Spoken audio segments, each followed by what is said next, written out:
सर्व राज्याचे उपमुख्यमंत्री अजितदादा पवार साहेब यांचं काल दुर्घटनेमुळं जो निधन झालं, सकाळी 8:30ला अविनाश कुलकर्णी, अमोल शिंदे आम्ही सगळे एकत्रित असतो. तिथे एखादा फोन आला, असा अजितदादाचं विमान अपघातामध्ये 6 लोक त्या ठिकाणी गंभीर असे जखमी झालेले आहेत. त्यानंतर मग आम्ही सगळेच वेगवेगळ्या अँगलनी फोन लावलो, काय नाही माहिती.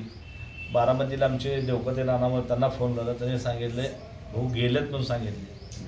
आणि त्यानंतर मग सगळ्या महाराष्ट्रात झालं, सगळ्या सोलापर्यंत आपण बघता की एवढा मोठा नेता सगळ्याला घेऊन जाणारा, महाराष्ट्रामध्ये एक वेगळी छबी त्याची निर्माण होती. जे काम होत आहे तर होत आहे, नसेल तर स्पष्ट सांगणे होत नाही. बऱ्याच वेळा आम्हाला देखील त्यांचा अनुभव आला. जेव्हा असं मंत्रालयामध्ये आम्ही एका कामानिमित्त त्यांच्याकडे गेलो तर बारामतीचे काही लोक त्यांना भेटायला आले. अरे म्हणले, सोमवारी मी बारामतीला दिले, तुम्ही एवढे पैसे खर्चून काय येता? मी सोमवारी अख्खं मंत्रालय त्या ठिकाणी बारामतीमध्ये आणतो, तुम्ही शेतकरी कुटुंबातले लोक इथपर्यंत येऊ नका, यायचं राहायचं हे परवडणार नाही तुम्हाला काय नाही. एक दिवस मी बारामतीला वेळ देतो, जर सोमवारी मी वेळ देतो त्या ठिकाणी तुमचे काम होतील. म्हणजे एवढं लोकांनाचा विचार करणारा नेता, लोकांना घेऊन जाणारा नेता.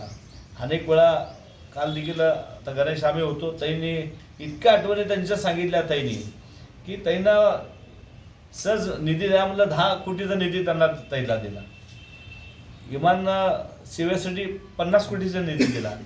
ताई आणि साहेबांना सांगावं, आणि पवार कुटुंब नाही म्हणून असं कधी झालंच नाही. त्यामुळे काल आम्ही बारामतीला होतो. ताईच्या डोळ्यात अश्रू होते, आईसाहेबाच्या होते. शिंदेसाहेब तर घरची फॅमिली त्यांच्या रिलेशन असल्यामुळं काल तिथं जायला मिळालं आणि बघितलं काय प्रचंड माणुसकी, किती त्या माणसाने लोक कमवले आहेत. अख्ख्या महाराष्ट्रातनं लोक त्या ठिकाणी येतात आणि परत या दादा परत या, या अशा त्या ठिकाणी घोषणा बघितल्या अंगावर काटे येत होते. जे काय माणुसकी कमवले, काय त्या लोकांनी काम केलं असेल, किती तळागाळातल्या लोकांना सर्वसामान्य लोक म्हणत होते आता आम्ही संपलो, आम्ही उद्ध्वस्त झालो, अशा भावना त्या ठिकाणी येत होत्या. खरं तर असा नेता तयार होत नाही, आणि असा नेता तयार न होणं खरं म्हणजे महाराष्ट्र या ठिकाणी फार मोठं नुकसान झालं आहे. महाराष्ट्रात त्यांचं खरं तर स्वप्न होतं की मुख्यमंत्री व्हावं, ते मुख्यमंत्री होणं स्वप्न त्यांचं अजून राहिलं.